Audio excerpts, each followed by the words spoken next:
eh? Yeah, Okay. right. Have fun. Welcome to the Downtown Dogs. My name is Jimmy Rogers, and today sitting next to me is a man who didn't just change Washington State football, he changed college football. The gentleman beside me threw for 7,818 yards before throwing the football 40 times a game was normal. He broke Pac-8 records, NCAA records. He became the 3rd overall pick in the NFL draft, but honestly, the statistics may not even be the most impressive thing about him. Look up the word integrity, and there's a good chance you'll find his picture. He's arguably the greatest quarterback in Washington State history, and without question has the greatest nickname in football history, the THROWIN Samoan. It's my honor to introduce Jack Thompson. How are you, Jack? Jimmy, good to be with you. Thank you for joining us today. How's your health? Good. You know, I feel blessed. Any replacements? Had a knee replacement. Okay. My left one, and some work on my right shoulder, the throwing shoulder. I can't throw anymore, but all things considered, I feel blessed. And you played at 6'3", 217? Yeah, that's about right. And what do you weigh now? I'm right under 245. That's fantastic. Yeah. Oh, so you look good. Well, thank you. You look good. I need to drop a few more lbs. That's always the story, Yeah. though. I mean, so you're one of 5. Your older brother Gene played for New Mexico State University. Margaret played tennis for the Huskies. You have 2 little sisters, Lena and Pat. You married Molly 46 years ago. 2 sons who have 2 sons. It means you have 4 grandsons. Sounds like fun. Oh yeah. Must not have been a very cheap trip to Disneyland. Yeah, and that was a great time, and they are the true meaning for us at this stage. So, Fantastic. Now, if you're enjoy it. curious why a Cougar is on the Downtown Dogs, the Downtown Dogs is not the University of Washington Downtown Dogs. I played for the Huskies, proudly, but the Downtown Dogs is a way of life. You say please and thank you, you open doors for your ladies, and you mind your manners. Old school. Old school. Great So school. it's a way of life. Yeah. And you show up for your friends and your neighbors. There you go. Now, has anyone ever attempted to take your name, the THROWIN Samoan? Oh yeah. Really? Yeah. In fact, about 5 years ago, someone tried to take it, and my son Tony, who he's on social media, and he rebuffed him and said, "Hey, you're not the THROWIN Samoan," and he told me about it. And years ago, I was told you should trademark that, and I said, and that's when I started the process of trademarking it, and it's now completed? trademarked. Yeah. It is a trademark. Yeah. I haven't seen it out there. Are you thinking to put it on a product? Or Well, we had a couple runs at it. We had a sweatshirt with a caricature, Okay. and that went really well. But we're thinking of maybe throwing it out there again. We'll see. Now you've, Sonny Sixkiller is another great name, but that's his name. Yeah, That's not his nickname. that was a great name. And you've lived this your whole life, so can you think of a runner-up to the THROWIN Samoan, another great nickname from any sport? Oh gosh, now you put me on the That's spot. okay. I didn't Yeah. give you that one in advance. I Yeah. don't think. Well, not off the top of my head. I might think of it and I'll throw it in there. Okay, Surprise and you. there's another great name, and it happens to be another Cougar that I've always liked, and Shambay Wright Fair. Oh yeah, that was What a great kind of name is that? Yeah, And that was in the I know. 80s? Great running back. There was a hyphen in there. In the 90s. In the He 90s, played with Drew Bledsoe and Robbie Tobeck and Shambay Wright. Moose of the Palouse. Oh. Yeah. My dear friend Keith Lincoln Moose. was That's a pretty great running back, one of the greatest in Washington history, Okay. Washington State history, and he went on and played with the San Diego Chargers in the old AFL. Okay. And held several records, playoff records, and he ended up living back in Pullman and was the executive director of the Alumni Association. He became kind of like a surrogate father to me. So Moose of Palouse. The Moose of the Palouse? The Moose of the Palouse. Yep. And then back to Shambay, I looked up his information, and he's been a cop for a very Yeah. long time. He just got his law degree, and he's Yeah. got a couple of kids. That's awesome. You're currently the regional manager of Cross Country Mortgage, Yep. and you're the co-founder and board member of Cougs First. And Very you're proud in of town. You're in town for the Cougs First event, which Yeah. is today from 2 p.m. to 7. That's in correct. Pioneer Square. The exact address, if you're interested, is 505 First Avenue South on the 7th floor. That's 505 First Avenue South, 7th floor. The Washington State Thanks, president's going to speak. Yep, Betsy she's going to Canwell. open it up and with a fireside chat with Eric Johnson Okay. of Como Sure. TV fame. He's a And, Cougar? big Cougar. Okay. And they did it last year. Did a great job. We had him. We asked him to do it again, and he obliged. And President Cantwell is just a terrific president, much needed. Her talents. She's a great leader, and she's really leading us through some tumultuous times. That's good to hear. Yeah. John Harlow's going to be Yep. speaking. Brad Larando. Yep. Luke Falk. They have a sports like a fireside chat. Okay. And where we are leading up to this season, the first Pac-12 season since it imploded a couple years back. Interesting. So if you have any questions about Cougs First, just type it into your browser just like that, and you'll get all the information right there. It's a great website. You were born in America, Samoa. Correct. Correct. And your dad, who was a 1956. machinist at Boeing, brought you here to the USA when you were 4 years old? I was 4. You were yes. 4 years old. He didn't bring you here for sports, though. No, he brought. We had there were 3 of us living in American Samoa. My brother Gene and sister Margaret, and they sent for me because I was the youngest and least attached to the families that we were living with, my aunt and uncle. Interesting. And that was the reasoning. So they sent for me, and then a year later they sent for Margaret. And the reason why they did that, they brought us here for education.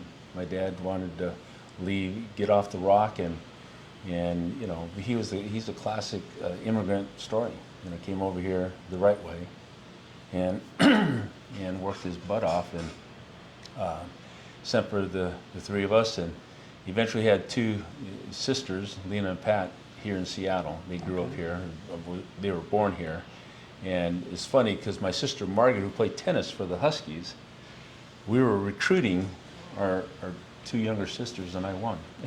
So they ended up getting their degrees from Washington State. And the beauty of it all is that all 5 of us got a college education. Right. My dad accomplished his goal. Right. And was very successful in that regard. And if people don't know this already, there's a huge Washington State alumni in King County alone. Yeah. Huge numbers. Like 60%, 65% of Cougar alums, there are 280,000 or so, live on the I-5 corridor on the west side. And so, yeah, a lot of Cougs out here. So it must be true then, with everything you just told me. I heard a rumor that your father, you got a B on your report card once, and your father held you out of football. Yeah, he did. Is that true? Yeah, well, yeah, he held me out of sports. Everything. Oh yeah, he wasn't kidding around, and I remember not so fondly of our meetings. When you get report cards, you meet with my dad at the dinner table, and he'd go through it. He goes, "What's this? What's this?" And one day one time I brought home 4 B's and 2 A's. That was 1 B too many. Oh, I see. I'd never One too had, many. 4 B's, and he looked at me, he says, "You don't take me seriously." And so the hammer came down and held me out for a year or so. It felt like a year, That'll do it. But he was serious. And Which raises the next question: how big was he? And your answer. he Big enough? Yeah, he was big enough. Yeah. He was 6'1", 6'2", but he had lightning fast fists, and he ruled with an iron fist, and boy, it was great. He was the old school. Gotcha. Old school. My father used to tell the coach, "You may lay hands on him. No, yeah. Do what you need to do." They trusted the coach. It took a village to raise a kid, Absolutely. and everybody was in on it. Yeah. Now, in my opinion, there's 2 major days in a young athlete's life. One is the NCAA letter of intent, college, and the other is the NFL draft day. And your family grew up 15 minutes from Husky Stadium. You were all Husky fans. I mean, heck, you even big time. You even wore a Sunny Six Killer T-shirt. Yeah, to school. Your proudly. father, as we said earlier, graveyard shift, which is from midnight to 8 a.m. Yeah. Huskies coach Jim Owens wanted you badly. You were the number 1 guy. You were their guy. You were in the bag, they thought. Can you take us through signing day? Well, sure. Actually, it was before signing day. As you said, I was raised to be a Husky. My dad idolized Jim Owens, and I knew all the old school Huskies. We used to watch not practice, but the games in black and white. After they play on Saturday coach would have a show on a Sunday, so I did it all, and I was looking forward to the day of being a Husky. But then, when recruiting began, as was the case, the coach would call and say, "Hey, we're going to be in your neighborhood. We'd love to meet you." And I was really excited to meet Coach Owens, but my dad was more excited, and so I had to wake him up because he was sleeping to go to work later on, and he'd wake up and shower and shave and was ready to go to meet. It was a big day. Yeah, big day. It's huge. And unfortunately, he didn't make it. He decided not to show up. And who didn't make it? Jim Owens? Coach Owens. So he said he was coming. He said he was Your coming. dad gets off work at 8 in the morning. He gets out of bed. Yeah. He showers, shaves, Meet his blazer. idol. And I certainly looked up to Coach Owens, and he didn't show. And that was bad enough, but it happened again. And so even with that, I didn't want to. At that time, I soured on being a Husky, but my dad and mom convinced me to take the trip to Washington, and that was the last of the visits that I had. And sure enough, when I went into Coach Owens' office, The next day or the next? Yeah, it was at the end of my recruiting trip, and you go visit with the head coach on your way out, and Coach Owens was in his office. He says, "Well, you ready to put on a Husky jersey?" And I said, "Well, normally I would be, but I can't come here, Coach." And he looked at me, "What are you talking about?" I said, "You could have done anything to me. I'd be here, but what you did to my parents, my dad in particular." He said, "Get out of here." He said a few other things, but. And did you say I'm a Cougar at the time? No, not that time. My decision came down on the signing day. My decision came down between the Ducks and Washington State University. And again, I waited for my dad to come home. Right. Because he came home at about 7:30, 8 o'clock in the morning. The coach from Oregon was out front. He was parked out there. They knew I couldn't commit until I had my talk with my dad. Coach from Oregon was out front. Mike Price was down the street waiting. And so I talked to my dad, and my dad just simply goes, "What do you want to be, a Cougar or a Duck?" I'm serious. That was how my dad broke it down, and I'm thinking, Dad, I get it. And so I had to tell the coach from Oregon that I decided to go to Washington State. Mike Price came and Interesting. Yeah. What was Mike Price's? He was an assistant coach. I was going to say. Yeah, he was. So he left and probably came back. Yeah. Oh yeah. So he's been around. He recruited me since I was a junior in high school. Interesting. Yeah. Okay, now let's fast forward to the NFL draft day. I mean, you went from not disappointing, but I don't know, dramatic. Well, it was dramatic. Yeah. And it was disappointing. But then the NFL third. Yeah. I mean, can you walk us through the NFL draft day? Third pick in the first round. Well, back at that time, they didn't, bring the picks, the supposed first 10 picks to New York. Right. We were at home, and the draft started at 7 o'clock our time, 10 o'clock. I think that's how it was. 10 o'clock Eastern time. And so we were sitting by the phone, and we had my whole family. They were there. There's no cameras, and the phone rang at around 7:15, and I'm thinking, what's going on? I was projected to go, I think, number 8. No, we were all up. My family, we were all up. You didn't expect that early. I wasn't expecting that early of a call. I was expecting a call like around 7:35, because that's when the Giants were going to pick. Okay. And they were projecting me to go to the Giants. And at 7:15, the phone rang. It was Cincinnati Bengals. And who was it? Well, it was a secretary, and I thought it was a joke. I thought it was a friend of mine, pranking me. Right. I said, "You got to get off the phone, man. I'm waiting." He said, "Excuse me, but Coach Brown would like to talk to you." Paul Brown. Paul Brown. Yeah. And I said, wow, there's some history. Well, this is a serious call. Yeah. And so then she gave the phone over to Coach Brown. I spoke with him, and it wasn't a prank phone call. It was a real call, and it was quite memorable. But Jack, you got off the phone, and everybody's staring at you, the whole family, and you're just like, "We did it." Yeah. I mean, from Samoa to the third pick in the NFL. Well, later on that day, we heard that Manu Tuisopo was selected in the first round to the Seattle Seahawks. So, you know, this Samoan thing was catching on, Yeah. and that was back then. And then the most recent draft, you know, we had 6 Samoans drafted in the first 33 picks. So we've come a long way. Yeah, definitely. I'm very, very proud of that. As you should be. Now, this next question is very, very serious because I love Seattle very much. As do I. Would you consider being the next mayor of Seattle? I thought you were kidding when you said you were going to phrase something like that. I am not kidding. Well, you don't have to answer now, but okay. would you consider it? Would I consider it? Well, what a great way to finish out in your 70s and to save Seattle.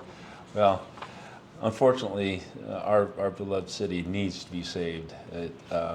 And I don't know. I got to tell you, Jimmy, we moved to the east side. We live in Spokane now to be closer to our 2 sons and our 4 grandsons. And life is good, but it hurts me because my sisters live here.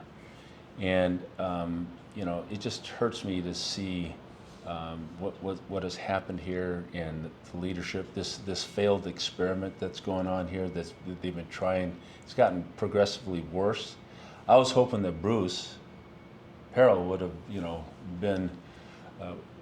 would have helped, you know, right the ship, but he sure didn't do the job. And it's just sad to see. It's, you know, I was with Eric Johnson. Ironically, I was with Eric last night, and you know, he's the guy that created the video. Seattle is dying. Gotcha. And you know, it's not a homeless problem. It's an addiction problem. Until they wake up and realize that and get to the crux of the matter, you know, there's still going to be some heavy slogging. Now, I'm guessing you played baseball and basketball in high school? I did. And you were pitcher and what, catcher, pitcher, outfielder? Outfielder. Outfielder. I played some shortstop. Okay. And, I don't know if I know you've done a lot of homework, but I got drafted by the Mariners. That's where I was going. Yeah, okay. Go ahead, take it. No, I was the Mariners' last pick in the 1979 draft, and it was quite a surprise to me, and I was really proud of it until I got back to Pullman, WSU, and Coach Bobo Brayton, the Hall of Fame coach there, he came up. He was pissed. Oh, he was mad. He was mad that you chose. He was mad. No, he was mad that the Mariners wasted a pick on me because when they could have. And I get it. Because you were going to play football. Yeah. Yeah. You know. But you could have changed your mind. I remember you got the John Elway. Yeah. I think he, Danny Ainge. Yeah. A lot of guys had played Deion. Yeah, Sanders. But for me, that selection actually paid off for me, frankly, because you fast forward to the summer of '79, and the draftees were being signed and reporting to camp. I had not signed, and rookie camp began, and I still hadn't signed. And Coach Brown sent his son, Mike Brown, you know, with the specific orders to go to Seattle and don't come back until you have Jack signed. And so Mike Brown came, and he was negotiating with my attorney, Carl Lopez, right up here in his office up here, not too far away from here. And Carl called me and said, "You need to come in."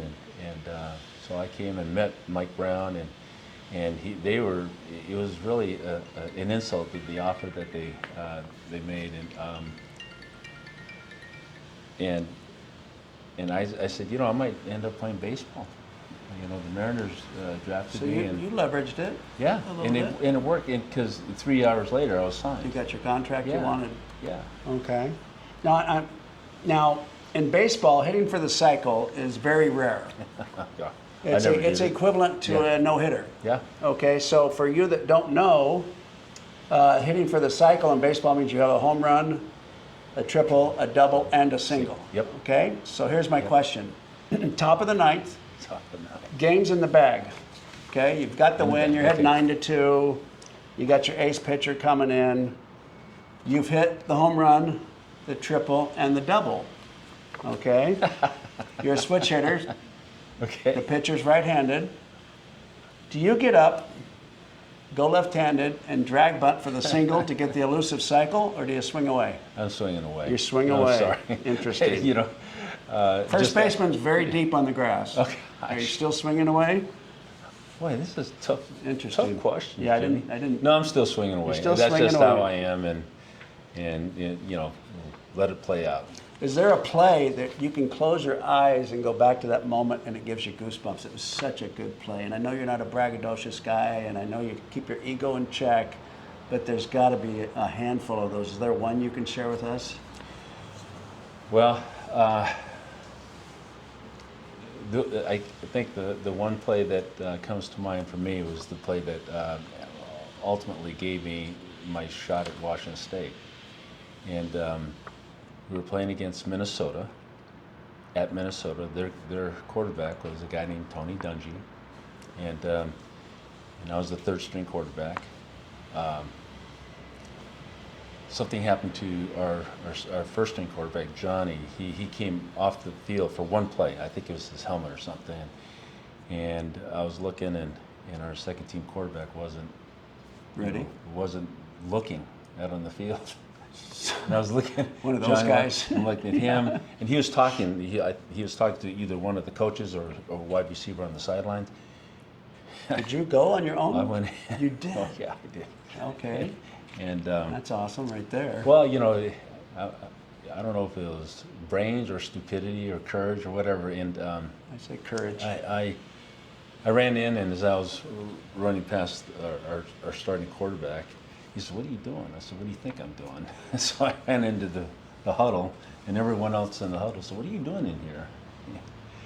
And meanwhile, the coach is going ballistic on the sidelines that I would have the audacity to go in there. And long story short, they called the play. It was 3rd and long, and they called a running play to Dan Dornick, our running back.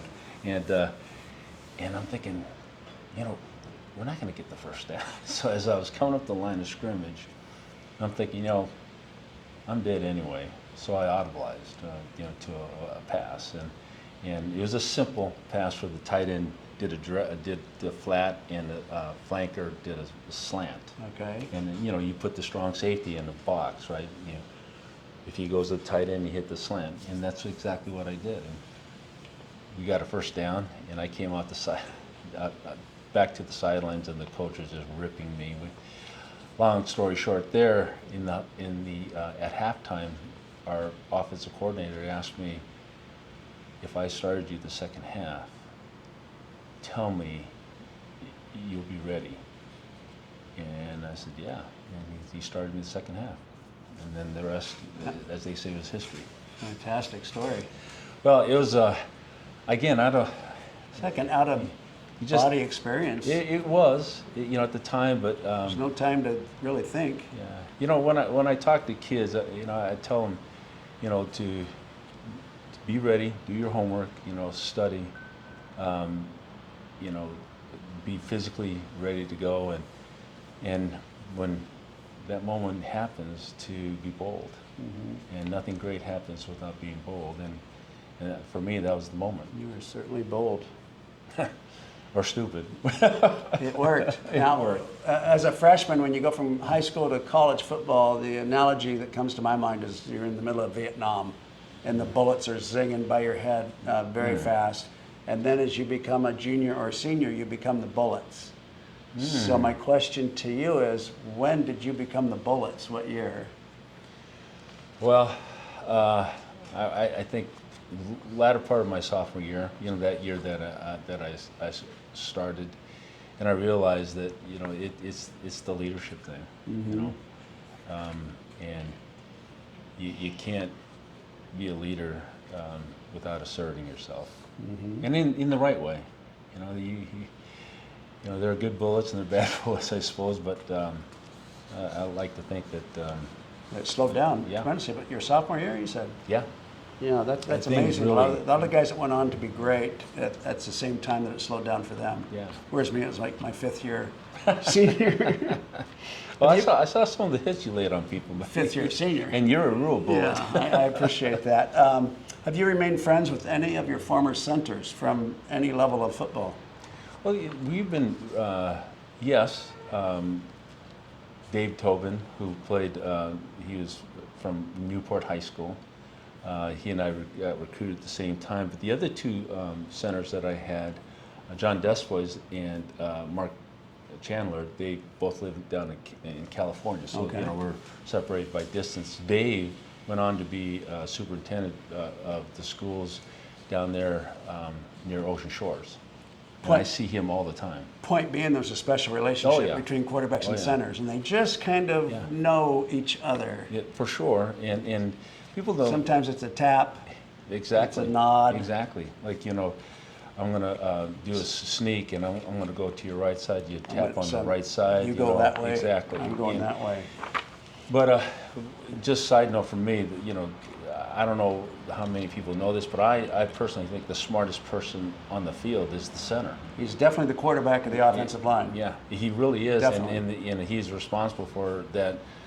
That work, that teamwork that those five guys put together, and a dear friend of mine, he's like my kid brother, is Robbie Tobick. Okay. He played for the Seahawks. Okay. And I met him when he was in high school out of Tampa, and he ended up coming to Washington State, had a great career, and played for 14 years. And he's a classic case of what a great center should be. Steve Hutchinson, the Hall of Fame guard, had him introduce him at the Hall of Fame ceremonies because he respected Robbie that much. Without Robbie, they wouldn't have had that great that great line that they had with the Seahawks back in those days.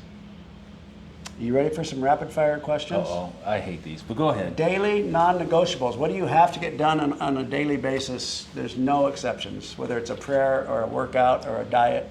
Start off with a prayer. A prayer of thanks. At this age, I'm going to wake up, just thankful that I'm alive and I get a chance to go be with my grandkids and be with Molly and, just gratitude.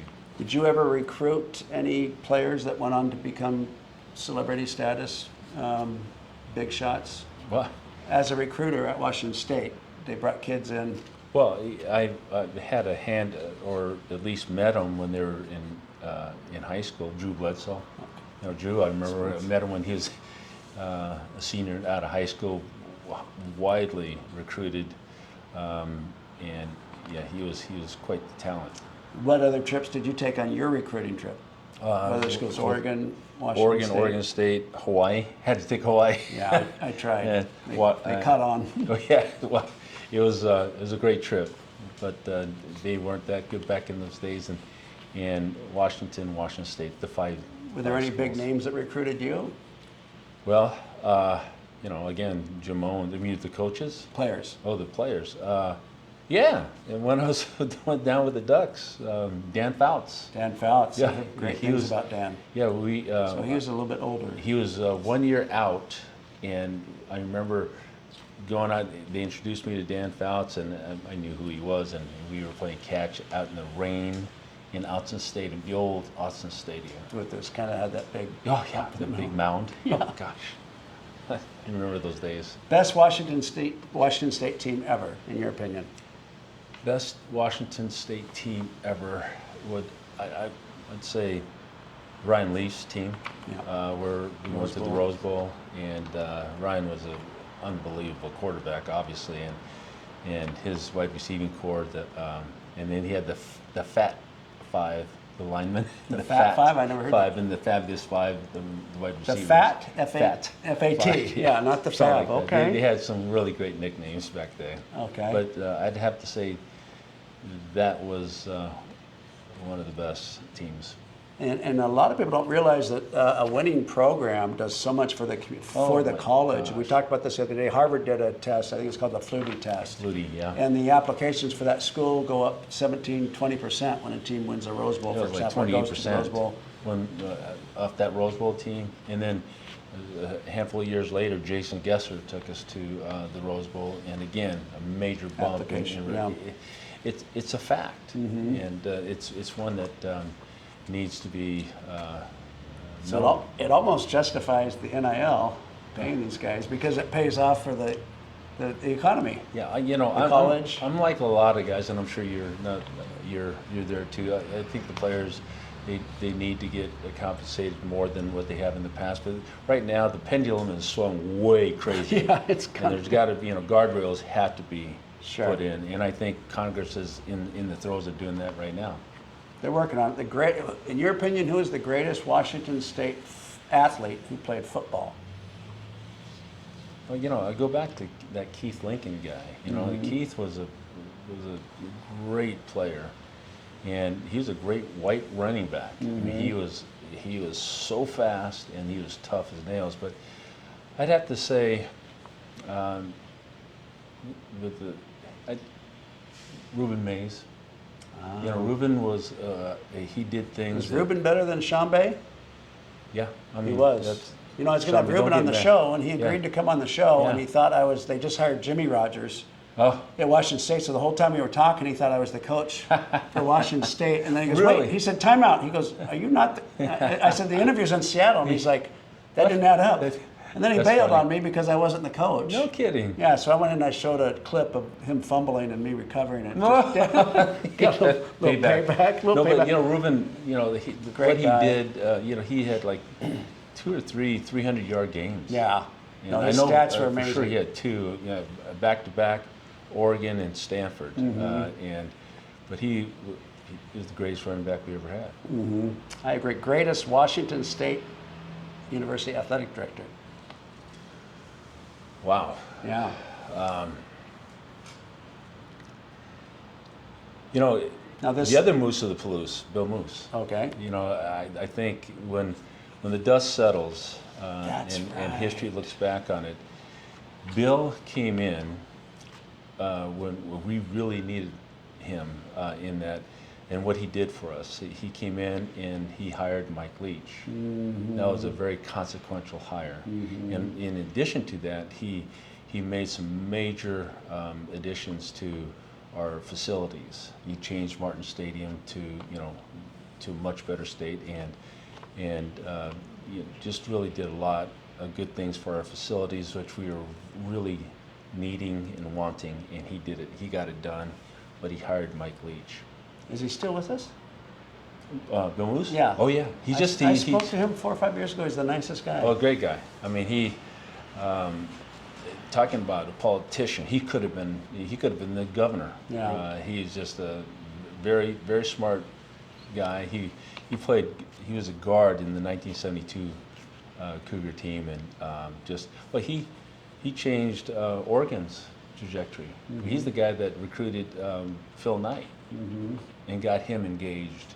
And you see what has happened. Interesting. And if anything, they've done more to ruin the sport, if you ask me. They brought big time money into the sport, but it was Bill that changed Oregon around. Now you've played for 3 coaches, head coaches, 4, which is very rare. Yeah. Who was your favorite?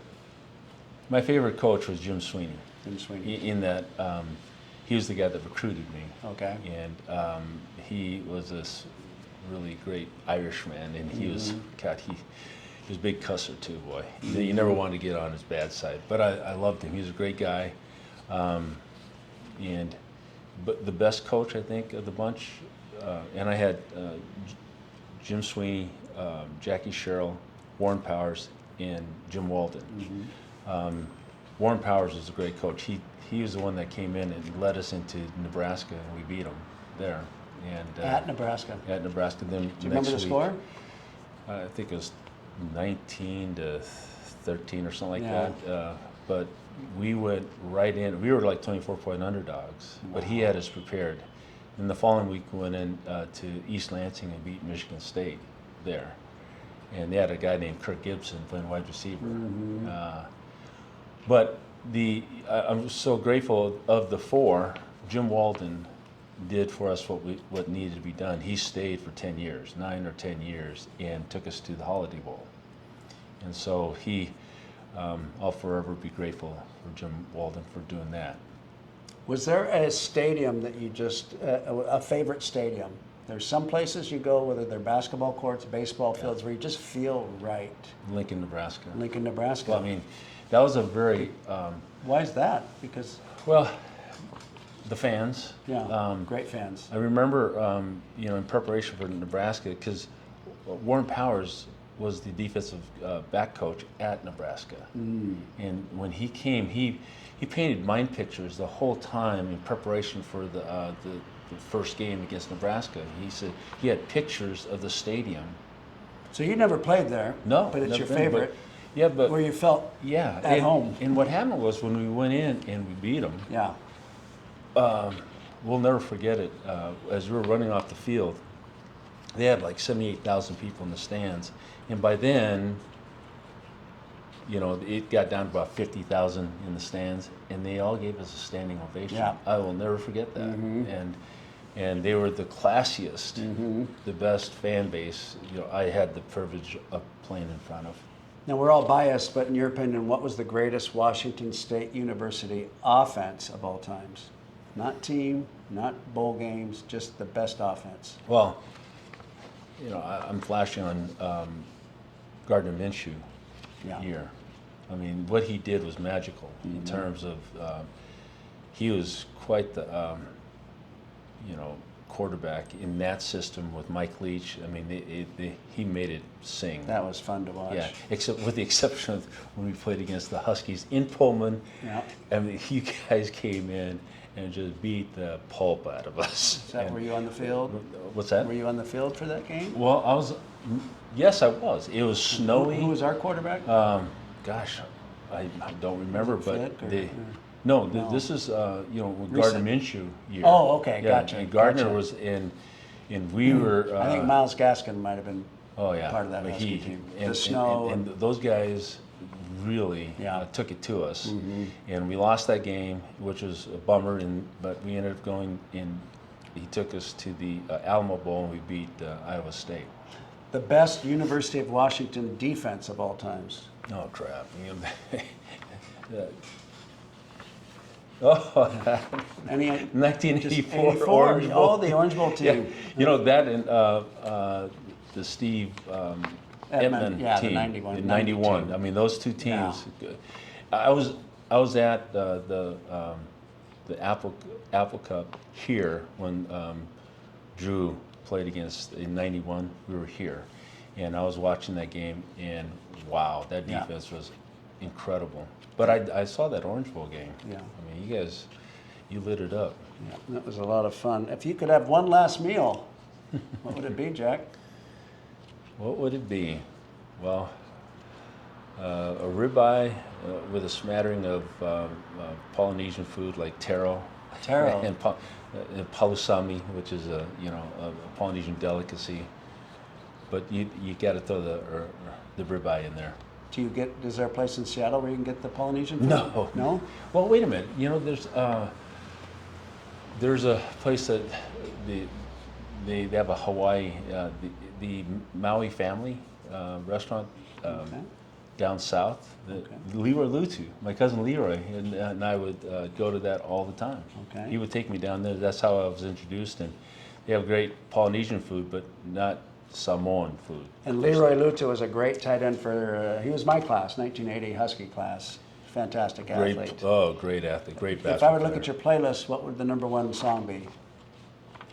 Oh, recently, Eddie Dalton, and it's a recent song, and I've just heard this it's become my favorite. It's Another Year in the books. He's an older singer, and he's a smooth jazz, and I'll listen to it. He's I'll great. cue Eddie it. Dalton. Do you remember your first concert? Yeah, Barry White. Really? Oh yeah. Where? Downtown Seattle. Fantastic. The Paramount. I think Paramount. It was. Boy, Yeah. what a show that must That have was been. 1974. What I would give to see that right now. Oh, Barry White. Oh my gosh. My that gosh. was Your awesome. first movie. Oh gosh. It was with my dad took us to Chitty Chitty Bang Bang. I was going to say True Grit or Jaws or No. But Chitty Chitty Bang. That was a fun one. That was at Disney. in the theater. Well, Yeah. no, A Hard Day's Night. Hard Day's Yeah, Night. 1964. Hard Day's Yeah, Night. at Lewis and Clark Theater. It's slipping me. gotta I check think that was out. the name. It was the Beatles movie. Oh, okay. Yeah, the Beatles movie. The documentary movie. Yeah. Yeah. I gotcha.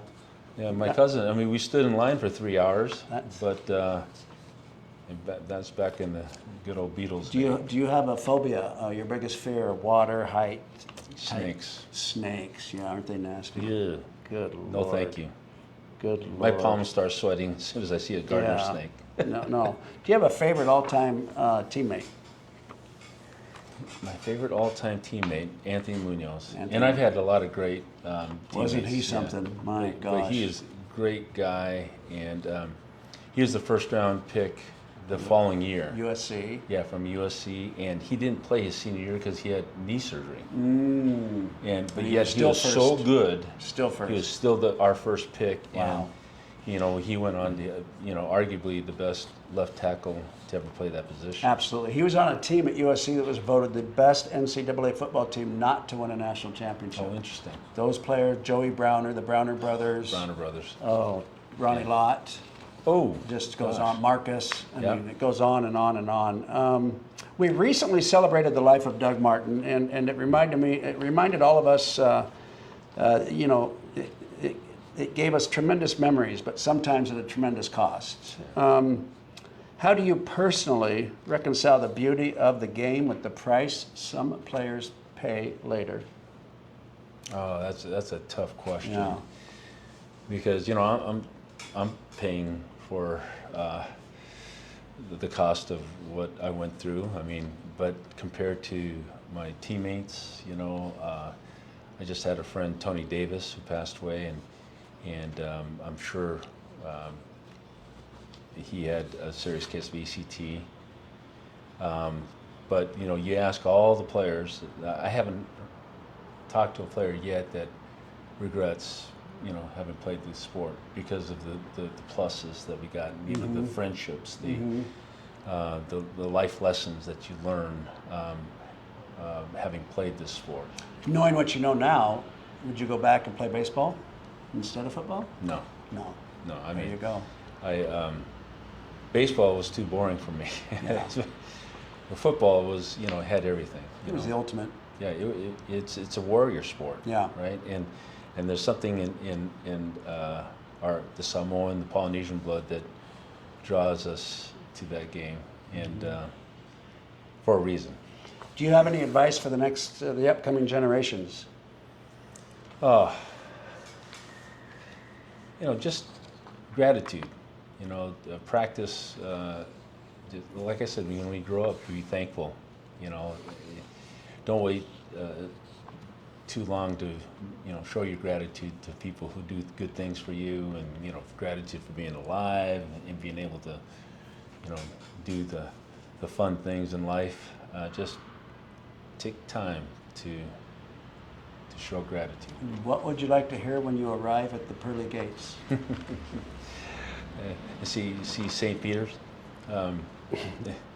I would just want him to say, "Hurry up and get in here," just to confirm that I'm That in. you're in, I'm going yeah. in. That's the key. Get all the way in.